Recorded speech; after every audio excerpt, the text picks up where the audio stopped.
Inini nyaya iripo ndeyekuti takanzi tiende kunorapisa mwana tese baba naamai tozofamba zvikaenda mubudisa wamai.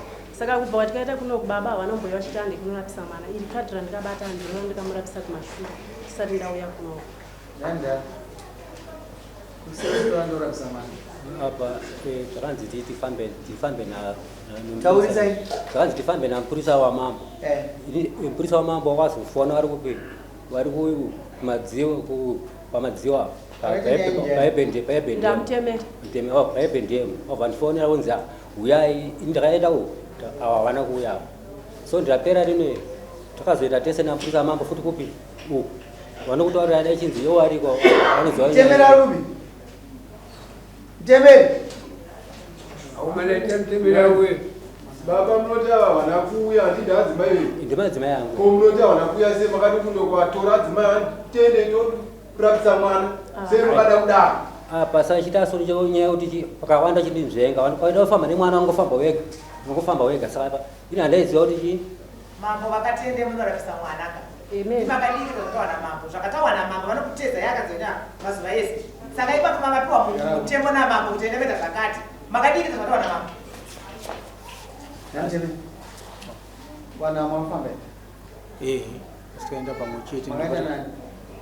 tikaenda na baba na mai vacho nemwana wavo.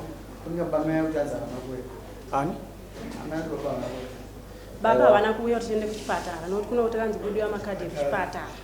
Chokutanga mozofamba kufamba zveshuwa tikaenda takafamba kamwe chete. Patara makanzi. Mimi wakazida naye.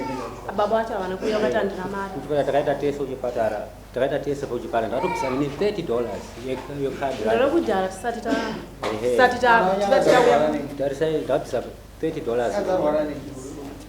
Ndiye uyo kurowa nezvishiri uyo. Saka kamukaenda naye mtemeri pamwachete. Mwana kuzinda kamukuchidira. Tikaenda makatoti wandei but vaprofita vachina mhino zvinhu zvaingoita sokuti vaingoti amirirai titange tapedza masomira titange tapedza masoro. Saka patikatozoshandirwa pamba apa 1 pokutopedzera wato kumanheru because mumwe mese umu vaingoti aiwa garai kumanheru. Nokuti chiri kuitika ndechokuti inini mwana uyu ndiri kugara naye handisi kumborara zvekuti akatangana kuhwara zvekutoti nezuro hanzadzi yake akatomutora akatomusunga netamba. Komana mwana ngafambiwa. Ndikona mukatuma muna chinhu. Kana iko chipatara ndo zvavakaitaura kuti hapana chinhu kufamba ine mwana. Mwana wenyu anonzwa mavoices. Ende ndo zvitori. Amai mbonyarara zvikwira baba. Anonzwa mazwi. Adapa. Tezo kurapisa mwana. alright ewa kufamba tutofamba so apa kunzwa nokurapisa zvakasiyana. Kuwasana kunzwa nokurapisa mwana zvakaita siyana. Ende kunzwa nokurapisa. Adhara atidi madhara matsotsi kazo. aiwa Wewe utamba nemidzi. Midzi ngaidyiwe kusimba miri kwete kuti. Kwete yondara. Ura kunongedza kuti wakaipa. nokedzera haya nandibari chendinoona matai Asi wazvinzwa ndataura. ndazvinzwa Ndatichi. aiwa ndazvinzwa Pamusoro iwo mwana ofamba nemwana chete Ndati. Unoti wakaipa mudhara. Ewo wakaipa famba. Iwawo mwana iyeyo wandikufamba naye ndowechitu kurwara. Mukuru wacho akatorwara somarwarire Ndati. Bazozo taure. Ndati. Mati pamudhara famba nemwana. Akaita sei? Akaipa. Akanyangara. Akanyangara mudhara. Famba ndozo ndakutaura iwe. alright yawa Famba ndomundo kuzobekisa munhu. alright aiwa tofamba naye mwana Kudhara kwazvangu zvakanaka. Kwainzi kusimba ndizvozvo. Mazuva ano zvakasara. Unotambudza mhuri yako. Kana unazvo taure 1 on 1. aiwa Zvine basa ndobasa remadzimambo. aiwa inyaya dzaitengedze hadzo tofamba namupurisa wenyewe Akanyangara. hapana kunzini Wazviwe. hapana kunzini ndikuro ya mwana hapana Ndati, famba irapisai mwana wakanyangara. rapisai mwana Vanava iwo tabva kunobatsirwa patakabatsirwa vakanzisiyana nezvokupomerana zvamuti kupomerana kwamuri kuita imimi hakupedze dambudziko rine mwana.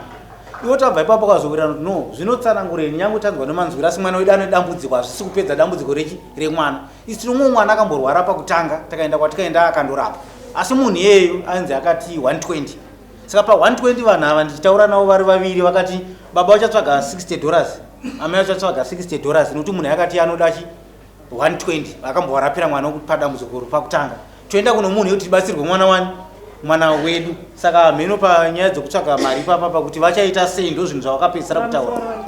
Inini zvangu kana kudai vakanditi nditsvage mari iyoyo $60 dautaura chokwadi ini ndini kugara nemwana everyday ndomuka ndine mwana kubva kusendiswa manhene andinangana kwandikaenda iwe vanotozviziva mwana uyu zvokutoti kana ndakada ndimusiye ndega azviite inini mari apa ndikwanira zvokutoti ndatopedza midzi yangu yese ndanditoriwo danga rangu remubudzi rakatopera mabiya mwana ngomuka achienda kubasa ari kumba kwake achingomuka achienda kubasa ari kumba kwake mwana anototora kana chikafu achita saka ndikutotengerwawo nehama neshamwari kuno kundidzira tsitsi. Baba ngavarapise mwana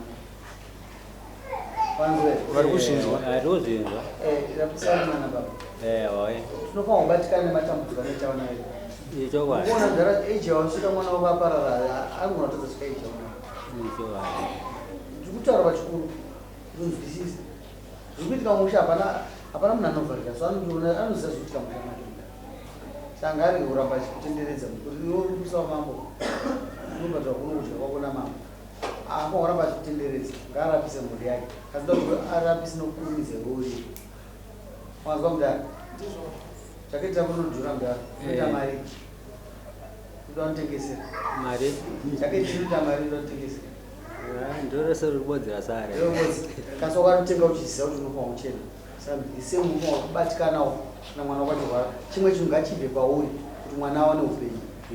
aiwa tasvike potengesa mombe futi ndatengesaaatengesa mombe apa ure uchiri kuenda mberi saka tiri kutsvaga mari apa tichiri kutsvaga mari baba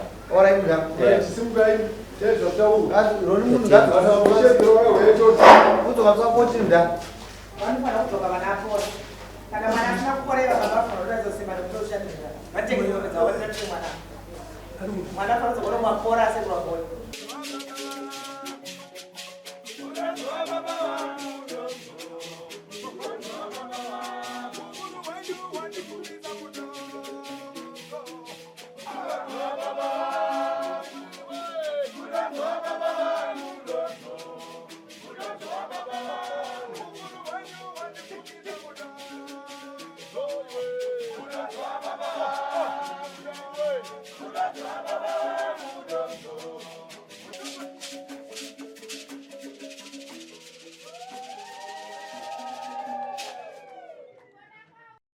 For these and more stories, tune in to Zim News Bit TV with Robert Tafumani.